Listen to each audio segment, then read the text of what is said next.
All right. It's great to meet you. I'm going to try and talk quickly because I realize we're slowly falling behind. But it's exciting to have the chance to talk to you. I'm Professor Paula Hammond. I'm in chemical engineering, and I work with polymeric material systems for energy. And I'm going to describe to you some techniques that we've been using in our lab, along with some of my collaborations in which we've used essentially water-based assembly methods to build material systems that have applications in everything from fuel cells to batteries to solar. And in this approach, I'm going to describe a very simple method that we use, one that ends up One that ends up applying to a range of different material systems. This method is called layer-by-layer assembly, and it is quite simply the use of oppositely charged materials to build up a composite material system. The way that we do this is that we start with some substrate which has perhaps an initial charge. Glass is like this, indium tin oxide, some of the materials that you heard Dan mention, a lot of them have a native oxide charge. We can actually absorb onto that surface an oppositely charged material. In our case, we work with polymers and with other kinds of nanomaterials. If it is a polymer, then it has multiple positive charges along its backbone. It will absorb onto a negatively charged surface just through electrostatic interactions or attractions. We can then rinse the substrate to remove anything that's not really absorbed based on charge, and then dip it into another solution which contains yet another polymer, once again of opposite charge. So this one would be negatively charged. We continue to absorb positively charged and negatively charged species in alternation. And what controls this is that the material is going to absorb until essentially you reverse the surface charge. At that point, everything that's in solution sees same charged material on the surface and repulsion sets in, and you don't build up anything else. So you essentially are building what we call a monolayer in each step. These monolayers are actually nanometer in scale, so we can go from something that is extremely thin, just molecules thin, to something that is in the 10 to 100 nanometer length scale. And in this case, we're talking about these nanomaterials, and I know you've heard already from people this general scale, but 1/10,000th of a human hair is about the size of a nanometer, to just give some scale to that. However, we're building these using this alternating approach based on water, which makes this very nice, a very simple way to build up these material systems without having to introduce any kind of solvent system. Now, this is how we build polymers. We can also use hydrogen bonding as well as charge, any kind of complementary interaction. And we can introduce more than just a simple polymer system. We can introduce materials that are synthetic or that are derived by biology, and I'll give you an example of the latter at the end of my talk. And we can work with both organic materials and inorganic materials, and this includes everything from nanotubes to nanoparticles. And we're looking at these systems because we're interested in their electrochemical and their catalytic applications for electrochemical energy applications. So we're actually looking at new ways of adapting this layer-by-layer approach so that we can get rapid processing. Because you're listening to this sort of dipping back and forth, you can imagine that that takes quite a bit of time to build up a material of some substance. So one of my students actually, rather than dipping for several minutes in alternation, decided to spray these materials onto a substrate. So these are 3 tanks which contain water with each of our nanomaterials in a rinse step. And in this case, he's actually convecting. He's actually spraying this onto a substrate. The substrate in his case was a silicon wafer, but it can be virtually anything. And here we show everything from cloth to flat substrates. And we've adapted this now so that it's actually a much more mechanized and controlled process. It's much faster. It's about 100 times faster than our old process. So now we can build the films rapidly. So this is actually showing an example in which we're spraying a combination of a polymer with a catalytic inorganic nanoparticle onto a fibrous material. This is basically an electrospun fiber. It gives all of these very nice fibers arranged with high surface area. We can coat them conformally, so there's a little shell on the outside. That's the original fiber, and this is the layer-by-layer film we're building. We can also change the conditions so that we bridge across this fiber mat and create a continuous membrane. Being able to have all of this manipulation is important to us because we're designing everything from solid-state electrolytes to electrochemical membranes. So in this first example on the left, we've been looking at solid-state electrolytes as well as electrodes for batteries. And in this case, we need to design materials on either side, the cathode and the anode, which can actually undergo reaction with a fuel, for example, or undergo storage, electrochemical storage. In the middle, though, we need something that regulates the transport of electrons or the transport of protons or ions. So we've been designing these materials to address that. We've also been designing the exchange materials for fuel cells, and I'll describe that in a little bit more detail, as well as a range of other applications. So I'll describe fuel cells very briefly because they are interesting. They are an alternative source of fuel, and in this case, one of the challenges is in using different kinds of fuel. We're interested in everything from hydrogen to these kinds of more readily stored materials like methanol or ethanol. In this case, we could use our traditional fuel cell materials. The problem is they're really expensive. Nafion is the material that's used in the membrane, which allows the transport of protons across the film. It's a really expensive material. The other problem is that it works because it has all of these tiny pores in it that are very polar. And those pores actually allow methanol to transport across the membrane, and that causes what's called fuel crossover. Rather than using your fuel at the electrode, it transports across to the other electrode, and therefore it greatly decreases the efficiency. So there's a real problem with Nafion here. We need to design a material that can actually block that transport of methanol.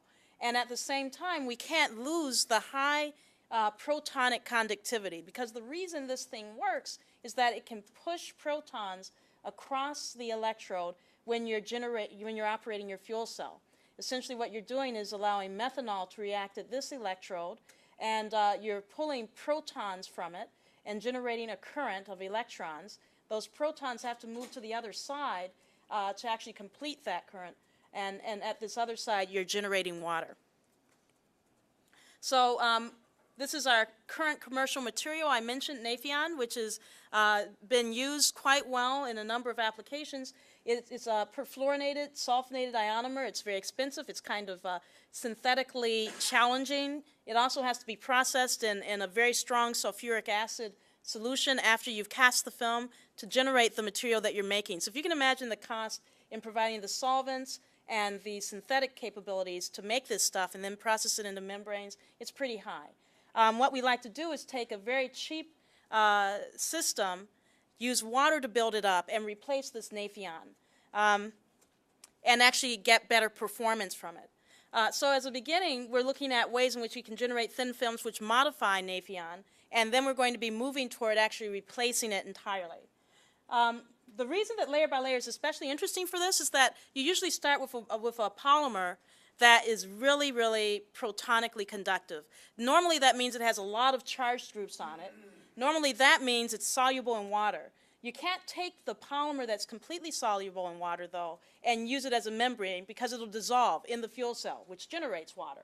So in this case, we actually have an advantage, because when we take a very highly ionic material like this polymer here, we can actually lock it up with a positively charged polymer in this layer-by-layer sandwich.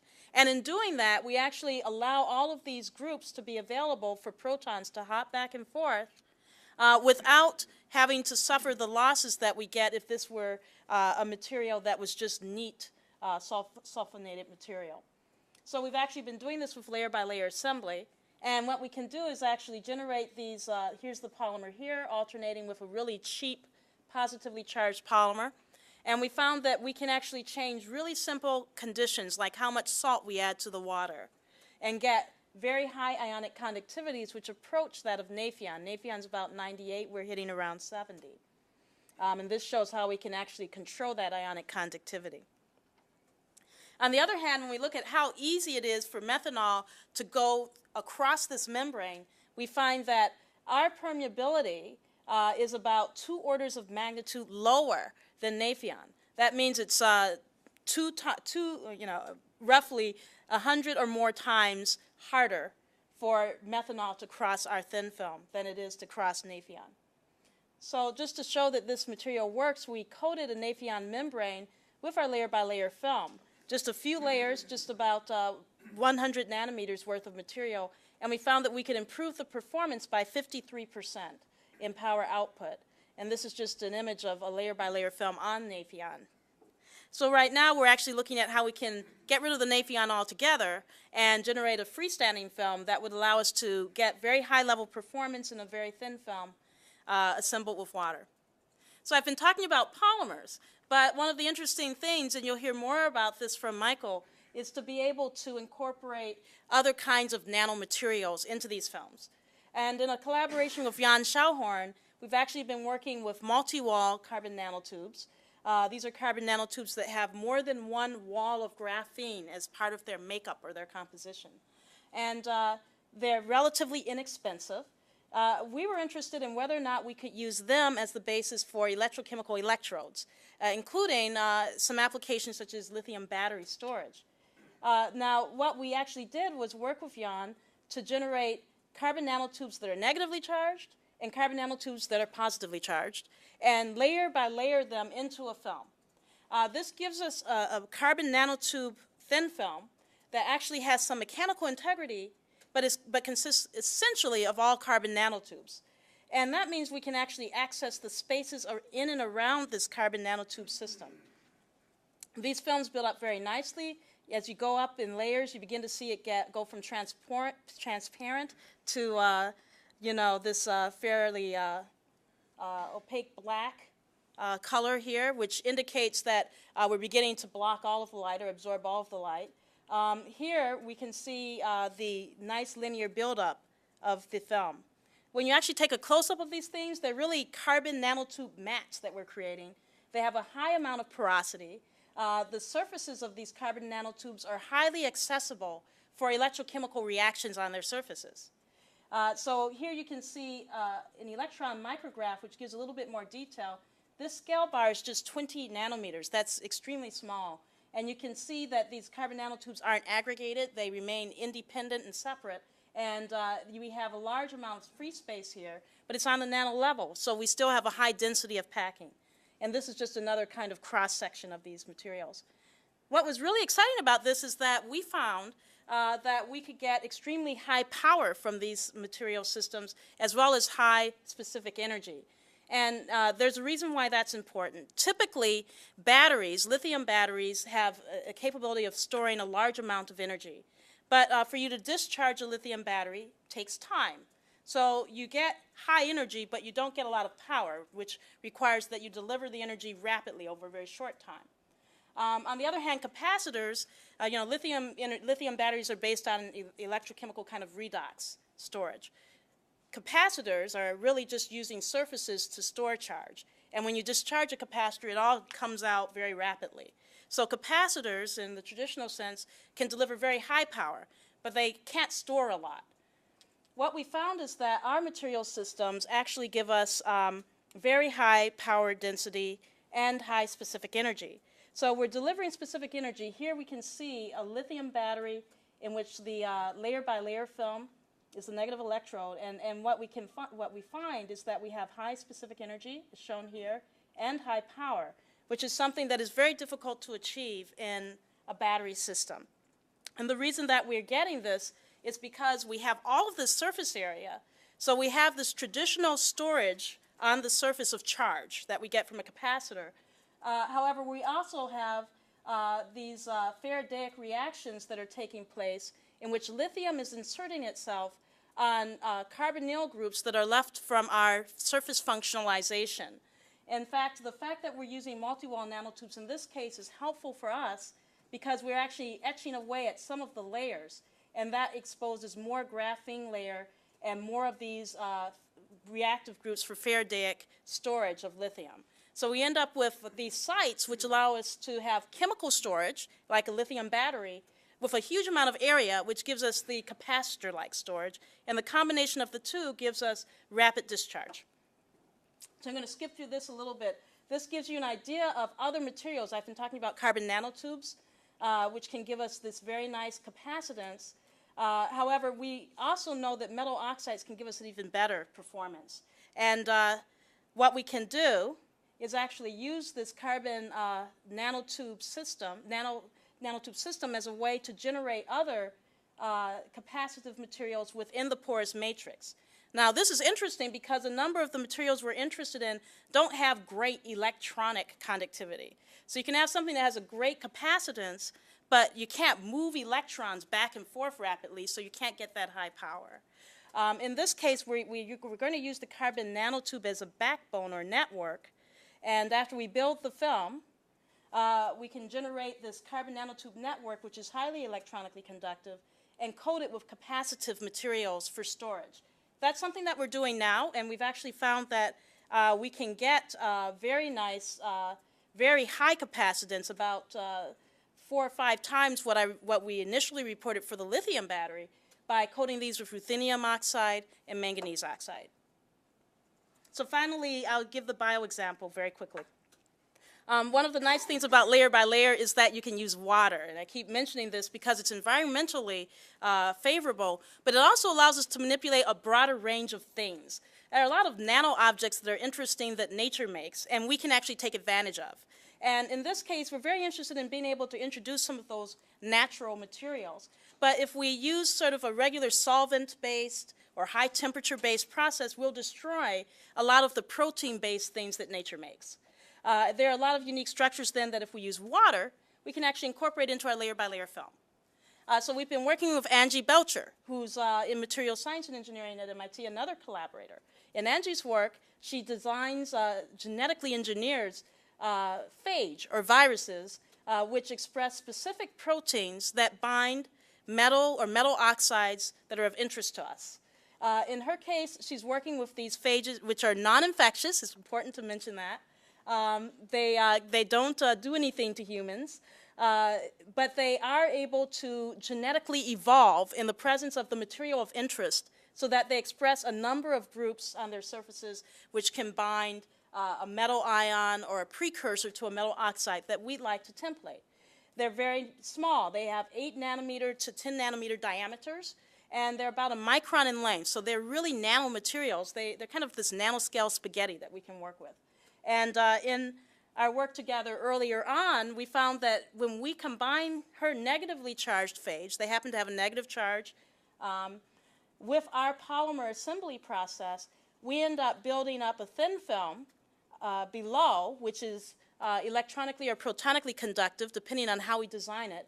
And on top, we end up with this very, very nicely ordered single layer of phage, or virus. And we actually use that. Here's a kind of close-up of these virus bodies using atomic force microscopy. You can see this monolayer looks kind of like, you know, if you had a large number of long but somewhat flexible systems, and you push them together, they order and pack. And that's what we're getting here. It's a liquid crystalline ordering. We actually can template that with metals such as cobalt. This is cobalt ion, which binds to a virus or a phage. Nucleate it and get cobalt nanowires. Here we actually, just to show that they remain intact, we destroy the polymer underneath and we can see them floating around. They have these cobalt nanocrystals on their surface. It's very interesting for a number of catalytic applications. Cobalt oxide is actually used as a lithium battery electrode material. It's one of the storage materials. We can actually use this then as a way to template a very high surface area material system which has an electrolyte layer underneath, a very thin battery essentially. And that's what we did. We built a lithium battery in collaboration with Yetmin Chang's group, also in material science, and we found that these actually have a capacitance which is about 2 times that of a traditional lithium cobalt oxide battery. And we're continuing to develop this work to see if we can further improve the properties. If you get a picture here, these viruses look like, you know, nanocrystals on a nano stick. So this is a 20 nanometer size, and these are 2 to 3 nanometer scale microcrystals, nanocrystals. We can actually pattern these systems. We do a lot of sort of what we call soft lithography. Rather than going to a lith lab, we take a polymer stamp, We build everything up on the stamp, and then we turn it upside down and transfer it to something else. In this case, we can build the entire set of batteries in micro scale and pattern them. We actually patterned micro batteries that were from 5 to 20 microns in size and tested them. They gave us very nice performance. And now, as a part of our current MITEI initiative, we're using the phage as the basis for solar cells. And in this case, the idea is to use the phage, again, get this particle on a stick morphology for titania, which is really interesting for dye-sensitized solar cells, and also to template other kinds of organic and inorganic materials, which are going to be important for solar cells, and use them as a way to build a new kind of solar cell matrix in which we have huge control in the vertical direction of excitons and electrons, which have to flow within the solar cell. And essentially, we're trying to design these materials so that we control their path much more efficiently and therefore improve the efficiency of the entire device. So this is the work we're doing now in the Energy Initiative.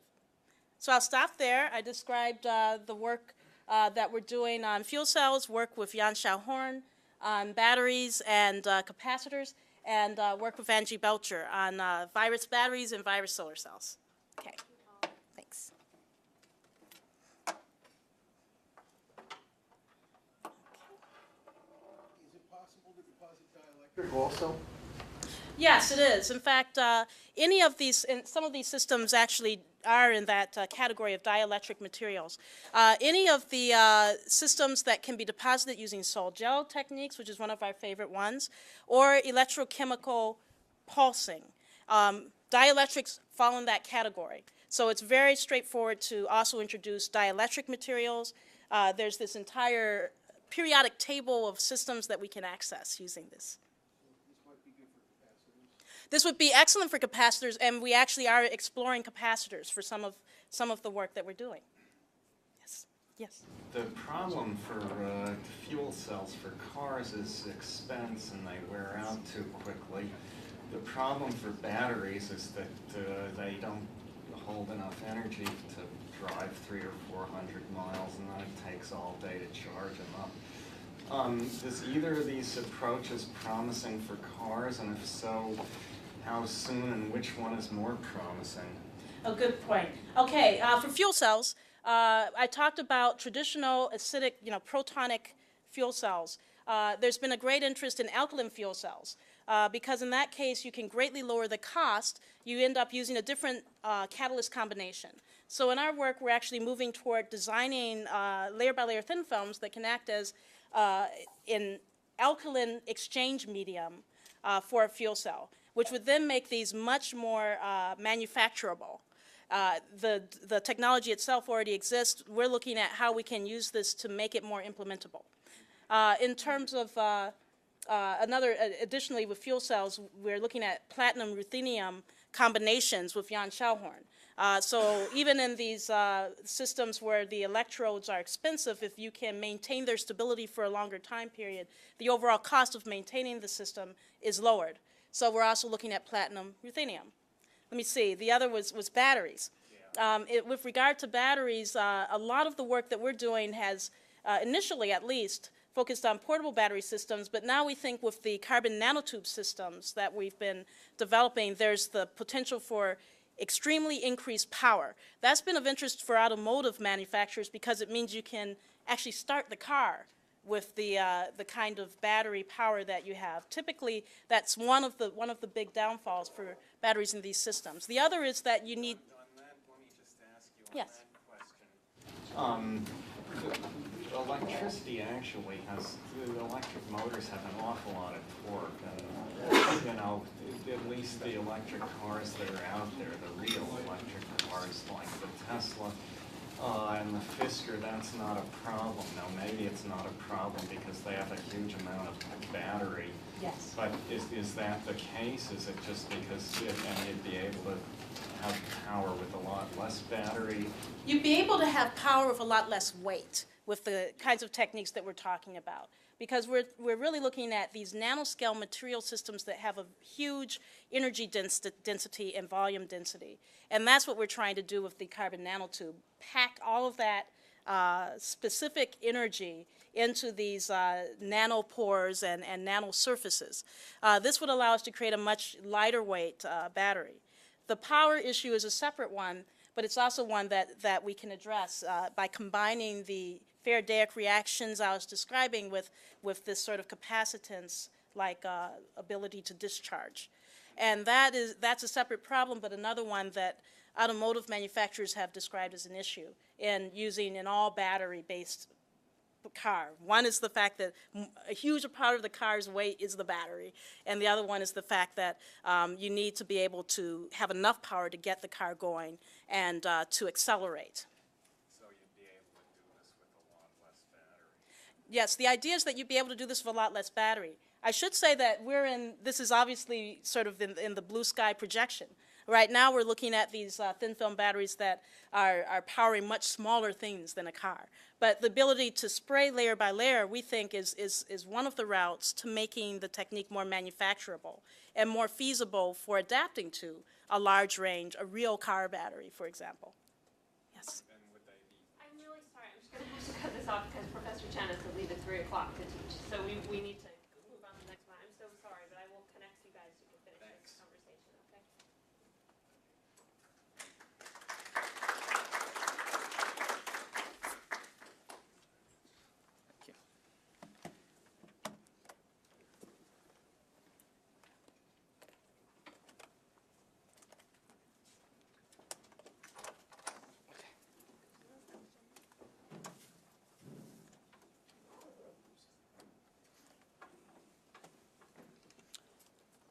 So I'm a professor in mechanical engineering, and my research can be summarized in 3 words: nano, heat, and energy.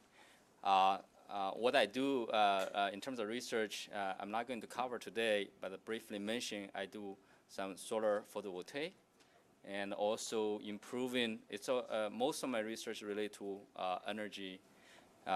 Say improving, for example, the heat conduction, heat transfer capability of liquids that's used in heat exchangers, and also the thermal desalination process, low temperature thermal desalination, which I'm not going to talk today. And today I'd like to really talk about 3 items. One is actually continuing some discussion on the polymers. And along that, we have made the most conductive polymers, which are normally thermal insulators, into a highly conductive material. And we hope that eventually could have some real-world impact. And then second item is to introduce solid-state energy conversion. And here is a conversion of heat into electricity. Typically, we do it with mechanical engines. But as we'll show, you can do it in simpler way, solid states also. And related to this, I'll introduce our S3 Tech Center, is Department of Energy Frontier Research Center. I will start with this. I hope I'm not insulting. Most of you probably have seen this. But say the reality is we're so familiar with heat, we don't think about it. And if we look at the energy usage from both either the input side or the usage side. And let's start from the usage side. And you can see the real useful energy from the input is less than 40%. And we are wasting about 60% of the energy into heat. And this is far below what the fundamental thermodynamic law allows us. So the question is whether we can recapture some of this heat that we dump to the environment. And secondly, if we look at from the input side, how we are using the energy, be it coal or gasoline or nuclear, we use it in the form of heat. We heat up steam and drive the steam turbine to generate power. So again, there is a possible potential if we can improve the energy conversion process and lead to the energy saving and reducing the environmental impact. So this is a very simple to say, but I think it's always good to remind us that the heat is an important part, is a dominant part of our energy landscape now. And let me give you one example. So here is what we call thermal conductivity of matter. It's similar to the electric conductivity, but this is for the conduction of heat rather than conduction of electricity. And the difference of heat conduction from electric conduction is that the materials available, the range of thermal conductivity is not very large, right? If you look at electric conductivity, that spans easily 10 to the 18th order magnitude. But thermal conductivity from air, which is a no, 10 to the -2, to diamond, the most conducting material, is only about 5 orders of magnitude. And I want to give 2 examples where I'm fascinated. One is how we can turn a poor thermal conductor into a good thermal conductor. And secondly, turn the coin around and how we can turn a good thermal conductor into a poor thermal conductor. And this is all related to different energy applications. So let me start with plastic, right? Plastic is so widely used, but you seldom see people use plastic as a heat conductor because they don't conduct heat. In fact, they are better insulators, heat insulator, than glass. And the question we ask is how we can turn plastics into good thermal conductors. And of course, people put the additives. For example, in the computer package, people put the additives to improve the thermal conductivity, like carbon nanotubes. The problem is that when we start thinking about this, is there are a lot of interfaces when we add in, and each of these interfaces will actually impede the heat flow. So we turn attention to just ask the question, is polymer really a poor heat conductor, right? So the simple image of polymer is spaghettis of molecular chain. But if I look at each individual molecular chain, and they are carbon-carbon bond, and these bonds are as strong as diamonds. Diamonds is the best heat conductor, right? So in fact, there are even fundamental theory studies from Fermi that if I really look at one-dimensional atomic chain, it should be having infinite thermal conductivity. So we actually did a lot of molecular dynamics simulation, and this gave us inspiration. Yeah, indeed, in some cases we could say infinite thermal conductivity, but that's only single molecular chain. And then we started to look into how we can really create a situation, not necessarily single molecular chain, but at least align the molecular chain in certain directions. So what we did is pulling the polymers, align the molecules. And this is a artistic rendering, and here is actually pulled nanofiber of polyethylene, which is about 60% of the polymers used. And you can see after that it became crystalline, beautiful diffraction patterns. I want to say this work is under embargo. It will appear in Nature Nanotechnology this Sunday. And with that, you can say, of course, measuring this nanofiber is not easy. And in fact, we spent a long time trying to figure out how to measure it. And Chen, the lead author, is here. He can tell you more detail if you have say a question later on. But this is where we get now. This thermal conductivity is about 100. So it started with 0.3, now it's 100, 300 times improvement. And this makes the polymer, this is along the fiber direction, more conductive than most metals. And I want to say there are actually some previous work also along this direction that's get about of the order of poor metal. Now we are most conductive than most metals. And why I was thinking about this, and it turns out the reason was one day I got a call from Intel, and they said, all microelectron Moore's law is going to end, and we're going to have more, say, devices rather than just shrinking the chip. Do you have ideas? Then I started thinking about cell phones. And as we integrate more function, we'll consume more power, and how we spread our heat. And of course, you want to do cheap, so that's why I start thinking about plastics. But there are even more. I see it's potential because right now we're only nanofiber. We need to go to macro.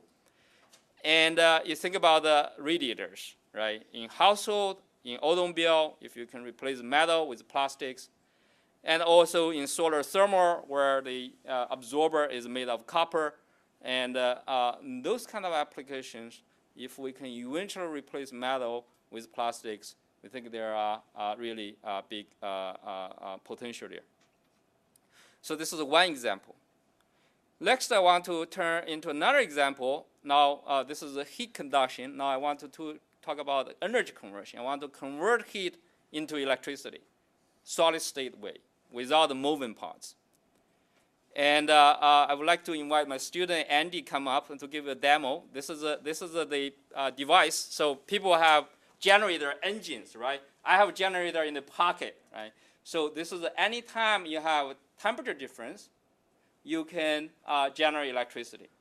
And here is a burner, and this is a device sandwich. So I can pass this type of device around the solid state. And you can, as long as you can create a temperature difference between the two sides, you can generate power. And you'll see that light up, hopefully. And this, you can also do cooling. In fact, you pass a current. Normally, you think it will generate heat, right, pass the current. But you can use the electron to carry heat from one place to another. And in fact, this is a demonstration where same device, you see water becomes ice using electron. So there's no harmful refrigerant, no CO2, no freon. So this is very attractive environmentally. The K is to improve material because the efficiency is not quite there. You can make, in the lab now, people claim around 15%, which is not bad, okay? 12, 15% compared to solar cells. But what we want is improve this material property. You essentially want a semiconductor. If you look at device, the in between the two pieces of ceramic are semiconductors. You want this material conduct electricity, but do not conduct heat. Okay, so it's a thermal insulator by electric conductor, and that's not easy to do. And what do we do? This is a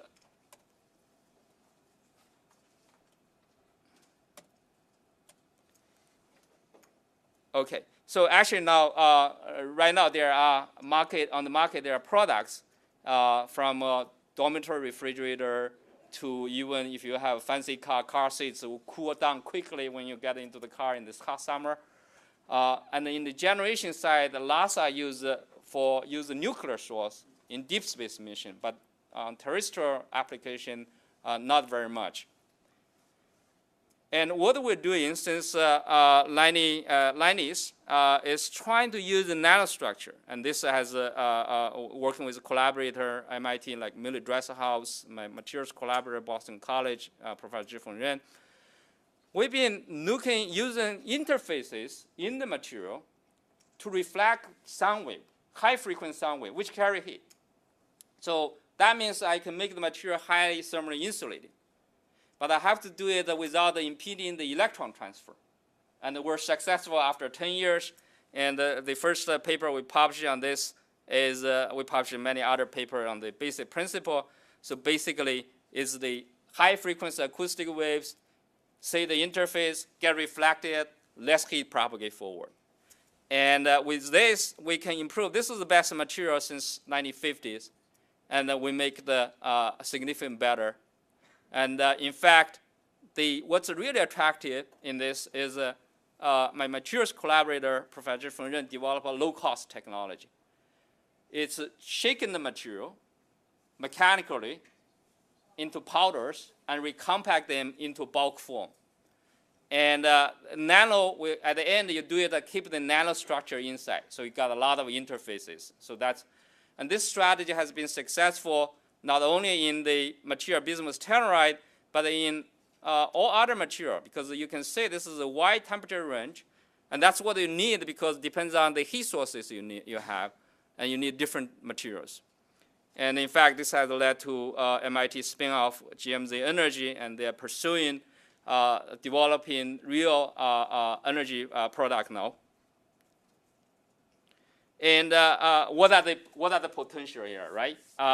Even with 10% efficiency, you actually can do a lot. If you look at the where the energy is wasted, how we're using the energy, right? In fact, there is a thermoelectric driven watch. You use a body temperature to power the clock, and this you can buy in the market, and it's expensive though. It's not. We have students trying to generate power over boiling water, working with the developing countries, really poor area because they burn wood, right? 2 billion, I think it's about 2 billion people out of the still don't have the grid power, 1/4 of the population. And then say automobile, I'll talk more. And think about the household. Household, we burn a fire to just take a hot shower. And in power plant, what it does is first generate electricity and send then the rest of the heat to community for the heat, electricity, coal production. We can't do it at household because the engines are too noisy, and also when you scale down, it's not efficient. Industrial waste heat, power plant. So really, you can think about it from microwatts to gigawatts application. And let me take an example of automobile, because this is almost all auto companies are now pursuing this technology. They've done everything to regenerate from brake vibrational or the mechanical energy regeneration. Now the legislation is pushing them to be more efficient. What's amazing is the automobile efficiency is less than 20%, right? About 1/3 of the energy goes through actually the exhaust gas. Even if we just do a 5% efficient system, that 1/3 of energy will give you 1.5% efficiency. And now the overall efficiency is less than 20%, so you can see the relative gain in fuel efficiency could be potentially as high as 10% fuel efficiency gain, and that's huge. So there's like I said, there actually BMW has a model running on the road now, and a lot of companies are aggressively pursuing the technology. And renewable, right? When we think about the solar, of course, we laterally think of photovoltaics, but essentially a high temperature heat source. And we can use that heat converted into electricity too. And in fact, I came from China, and China has 120 million square meters hot water, solar hot water system deployed. And my parents at home, they use hot water. So you can generate heat, and now we have a technology that can use the heat to also generate electricity. So this is what we're doing in the U.S. Department of Energy Solid-State Solar Thermal Energy Conversion Center. We're pursuing the fundamentals, trying to improve the material, and also trying to develop technology. And the solar thermoelectric is the important part. And basically, the idea is when we talk about photovoltaics, only the energy above the band gap is useful. And in fact, the energy, this portion of the energy above the band gap of photovoltaic is not useful. So you actually also waste heat. And what we want is a full spectrum use of the heat, solar energy via solar thermoelectrics. And we have scheme that we can compete against photovoltaic and also potentially even cheaper. And the other is solar thermal photovoltaic, which I have not talked much, but it's essentially also use solar energy as heat to transform the wide spectrum of solar energy into narrow spectral emission that we can aim at the photovoltaic cell. And theoretically, that's also very high efficiency. So we have 3 organizations, MITEI, Boston College, Oak Ridge National Lab, 15 PIs, about 50 students, postdocs working in the center, doing the fundamental research and trying to really create some, say, transformative technologies. And I'll stop here. Be happy to answer questions.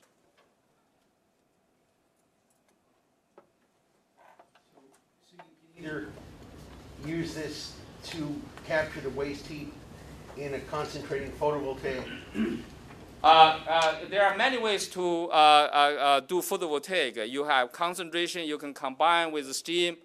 You can combine with photovoltaic, but there are also schemes where you can just do it alone and without concentration, and you can pursue the technology that cost-wise we have done the calculation is very competitive. But you also, you said you can, I didn't understand the part about the spectral shifting. That's the thermal photovoltaic. So yeah, this is a little bit complicated. Oops, I disconnected. So this is basically what it has is the light comes in. I have an absorber that absorbs solar radiation with less than 2.5 micron, and I don't re-emit. So you design your surface. Now on the other side, I re-emit only in lateral spectrum to the bandgap of photovoltaic.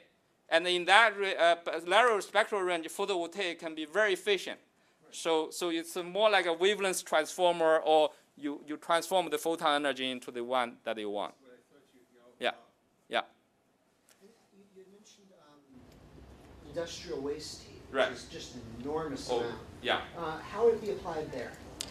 It depends on where it is. I went to visit, for example, the aluminum smelting plant, 500 megawatt, just built beside the power station, and about half is wasted through the wall. And if you can, we've done calculation, and we can recover for the plant. I think we can recover megawatts and tens of megawatts energy. What's the application for automobiles? Automobile is putting an exhaust pipe, and using that, the after catalytic converter is about 600-degree gas with heat. And now you capture that heat, go through the device, and create a temperature difference using the water from the radiator, for example, to create a temperature difference. Now you generate of the order of their BMW is of the order of hundreds watts, but eventually people want to go to kilowatts range. Kilowatts range. So, could you tell us what sort of materials you're using, and also is it the material, is the improvement you're getting because of the material, or is it because you're layering it with some funky process? So first, the bismuth telluride. This is the one that's used in the device I was passing around, and that's from 1950. People are using this. They grew crystal. Now we just shake it, break it, and recompact it. It sounds very simple. It took 10 years to figure out. Right? And you create interfaces. And now we are translating that. We can take some other material. Silicon germanium is what NASA used in their space missions. And we do the same thing, we can improve it. So we can take the existing material, improve it. We're also looking into new material and using the same technology, hoping to get better performance.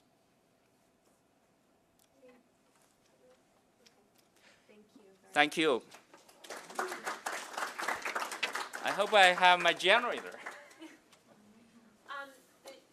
Professor Michael Strano is next, and he's going to present on work that's being published on Sunday in Nature, is Materials or Materials? In Nature Materials. So this work is embargoed until Sunday at 1 o'clock. So please don't write about it or blog about it until that time. Thank you. Great, thank you.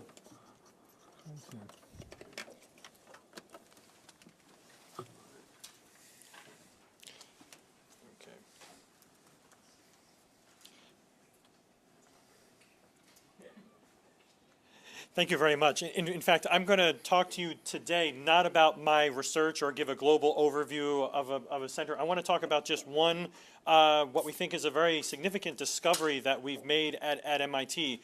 Not a way to improve existing technologies for portable energy generation, but a new scientific, a new physical phenomena that hasn't been studied theoretically and also experimentally. And we call these, I name them thermopower waves. I'll talk to you today about the discovering applications. I'm a professor in chemical engineering, and I have my contact information here. Generally, I study the chemical engineering and processing of low-dimensional materials. So I'm interested in quantum-confined materials like nanowires and nanotubes, and that's the basis for which we discovered these thermopower waves.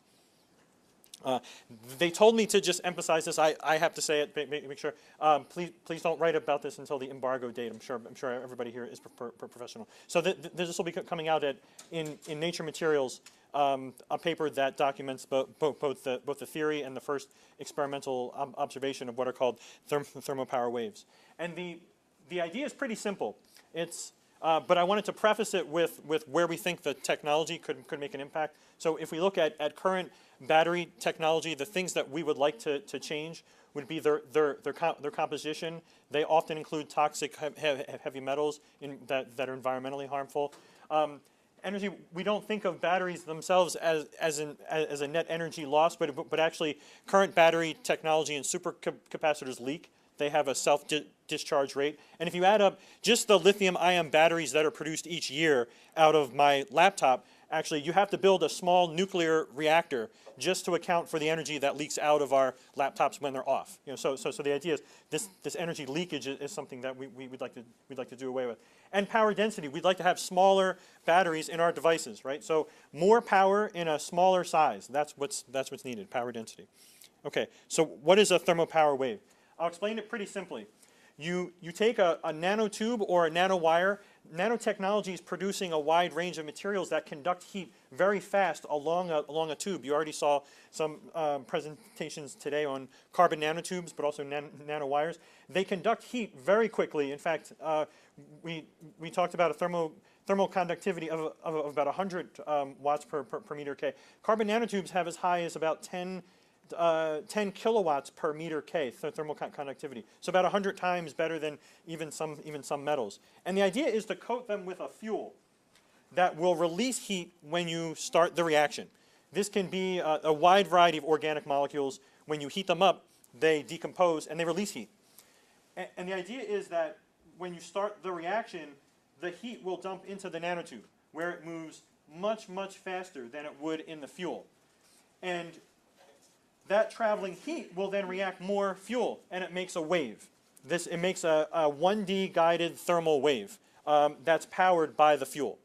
And we had been studying these reaction waves for about maybe 8 months, and we decided to electrically wire them. Here, I'll just show you. This is a multi-walled carbon nanotube, and we've coated it with this fuel. This happens to be what's called trinitramine, but you can also use different fuels like picric acid or some polymers. You coat the fuel around the nanotube, and then you set off the reaction at one end. Okay? So this thermal wave propagates, and what we figured out is if you wire up this nanotube, if you wire put electrodes on either end, while this wave is traveling, it's pushing electrons out, squeezing them out like out of a tube of toothpaste. And you can actually generate power that can power a device. In fact, what we were surprised about is the amount of power that comes out of this very small device. It's extremely large for its size. So the thermal wave travels along the nanotube, pushes electrons out, and you can use this like a battery. You can use this to power things. We call this a thermopower wave because it's thermal energy pushing electrons out. And it's a new physical phenomenon because it's not related to you just saw a presentation on thermoelectricity.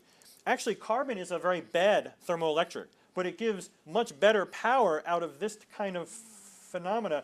And we think that this is because the wave is actually entraining or pushing electrons out. So it's a thermally driven wave that pushes the electrons out.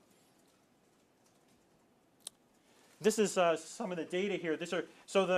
Even though this device is quite small, the kind of voltage pulses we get out during the reaction were quite surprising. And here we showed that if you start the reaction on one end of the device, it gives you this very, very large power pulse that's a positive polarity. If you keep the same device but launch the reaction on the other end, you get a negative pulse. So this wave is definitely causing the power to drive through the circuit. And if you take a look, this is a picture of the reaction actually going. This is the position of the reaction front. These are aligned nanotubes in an array, so they're aligned along this direction. And you're looking at the reaction propagating. These are from a high-speed camera image. And this graph plots the position of that wavefront versus time. And you're supposed to see here that the waves are propagating much faster than they would normally in the fuel, and that large velocity is what's giving you an extremely high power, the kind of power that you would need to power electronic devices. And this green line is a fit to a theoretical model that agrees pretty well with no fit parameters. So we think we understand these waves and why they propagate. This is the power density as a function of system size. Very curiously, they show an inverse scaling. So the smaller, there's a lot of scatter here in making device-device, there's some device-device scatter. But the smaller the device, the more power per mass that you get out of it. So there's a coupling between adjacent devices that diminishes your power. So the thing to do is to make many small generators in a big array, and you'll actually get enough power. And so far in the lab, we're beating the lithium-ion battery in this laptop by about a factor of 10. So it's a very high, it's a large amount of power in a very small volume. Okay, this was just a summary.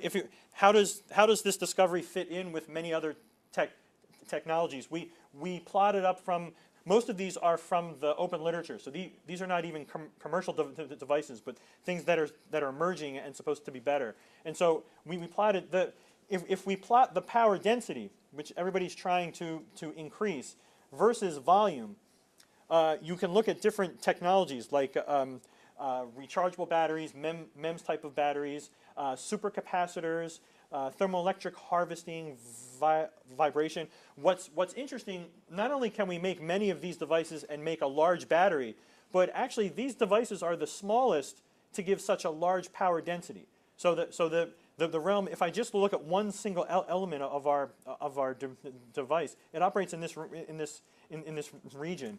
What this means is that we can envision very small devices that will have power that could have macroscopic implications. So imagine making very small particles of dust that can send out a cell phone signal. Right? You're talking about lots of power density in a very small spot. Pieces of dust that can do environmental sensing, but then have the power to communicate back their results or other portable devices, portable emergency beacons, and so forth. So these are things that we're thinking about. This is an actual, just to give you a physical picture. This is a video of an actual Thermopower wave. Now this is from a high-speed camera capable of taking about 90,000 frames per second. So the important thing to keep in mind is this whole reaction is happening in a tenth of a second. It's very fast. Oh, and it's like we're warping space-time here. Oh, this is the reaction front. Now what's unique is that this is the fuel decomposing, adding its energy into the nanotube where it's propagating and causing this wave. And so this power pulse that comes out is enough to, I guess, one of the things that we should illustrate too is it was very interesting to us that the material itself survives this reaction process. In fact, you can launch multiple waves. Even though the system is exposed to oxygen and the temperatures get very high, and it's only made of carbon. These materials are made of carbon. You can throw them into an incinerator, and they just become they become carbon dioxide. So there's no waste disposal problem. But the wave itself doesn't damage the array. We can launch multiple waves. If you supply more fuel, you can launch multiple waves.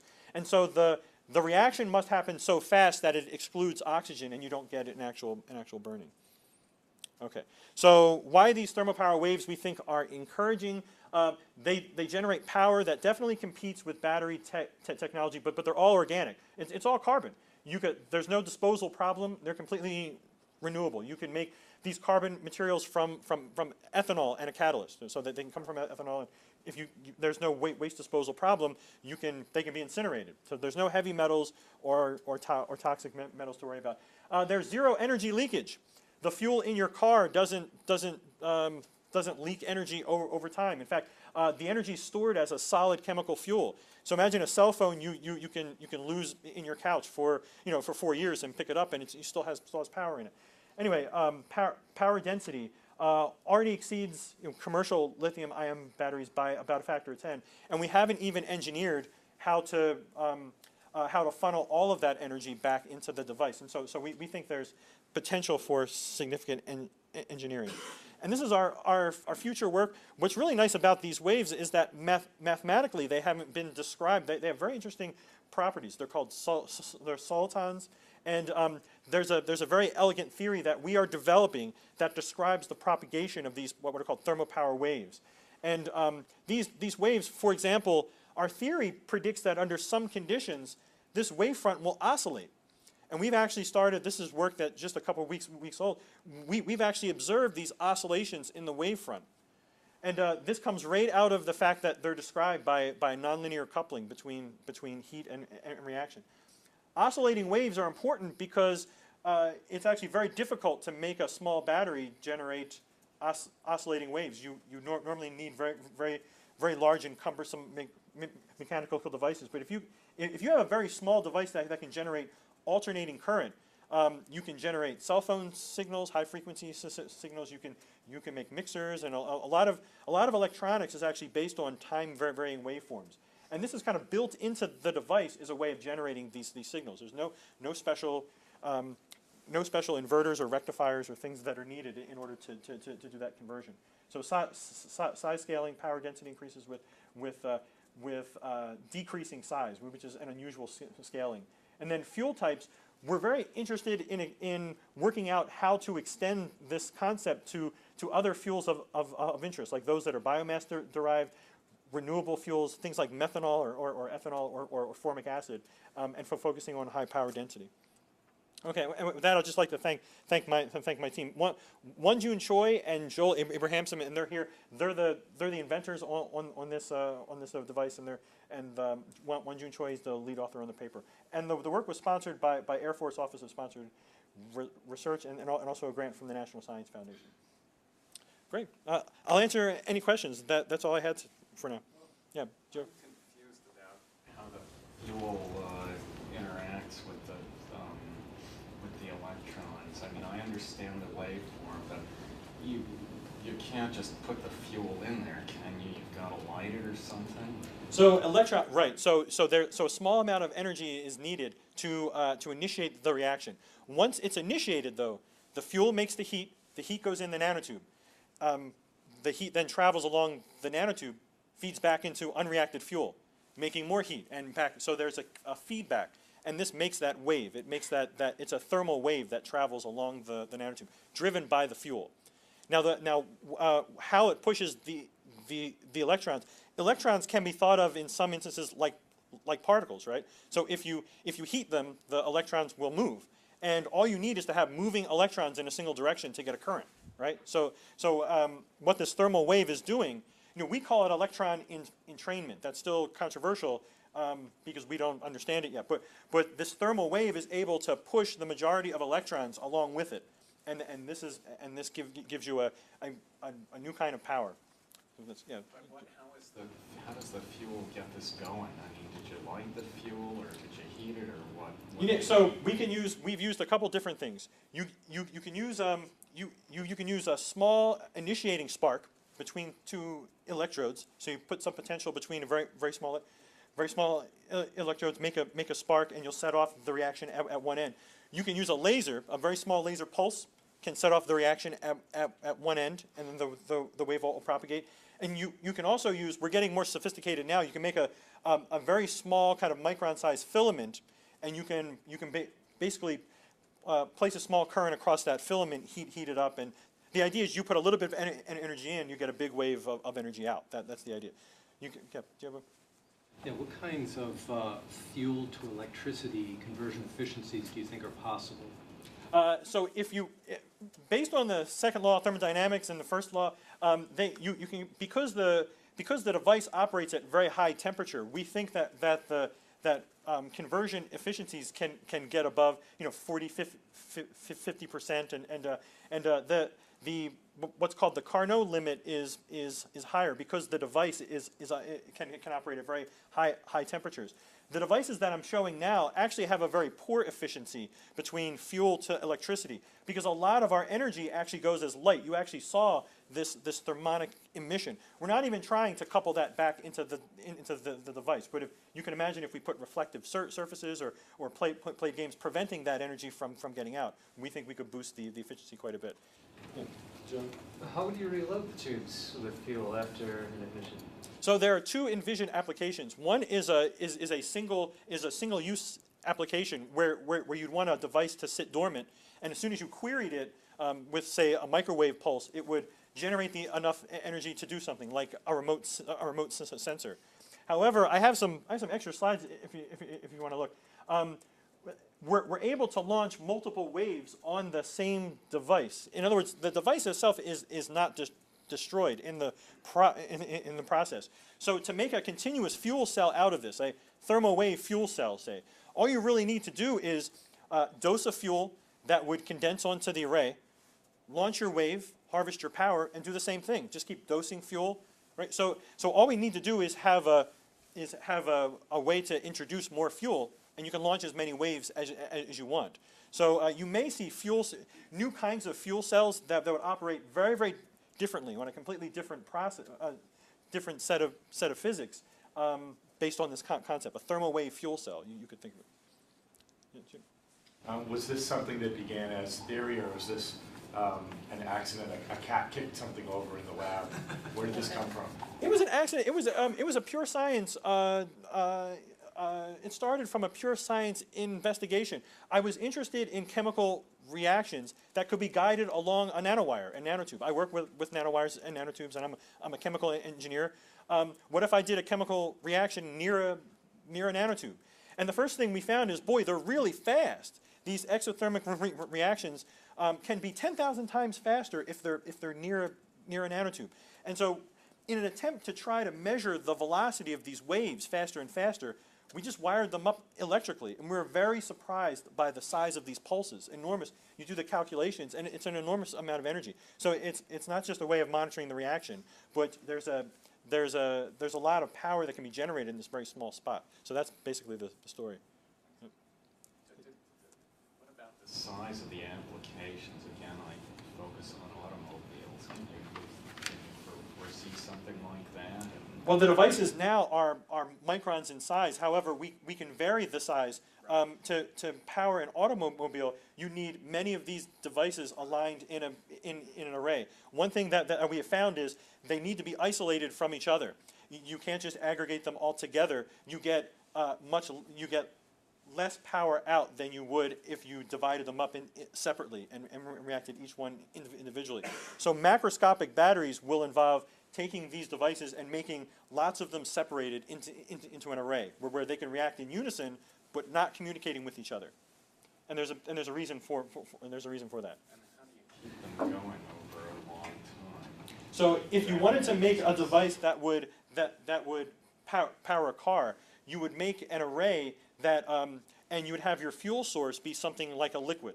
You could inject it onto the array, the fuel would condense, you would launch your wave with a little spark, just like the spark in your car, and then when the wave passed, you would do the same thing over again. You would inject some liquid fuel. It could be formic acid or methanol or just a fuel that would coat the nanotube, and then you would launch your wave.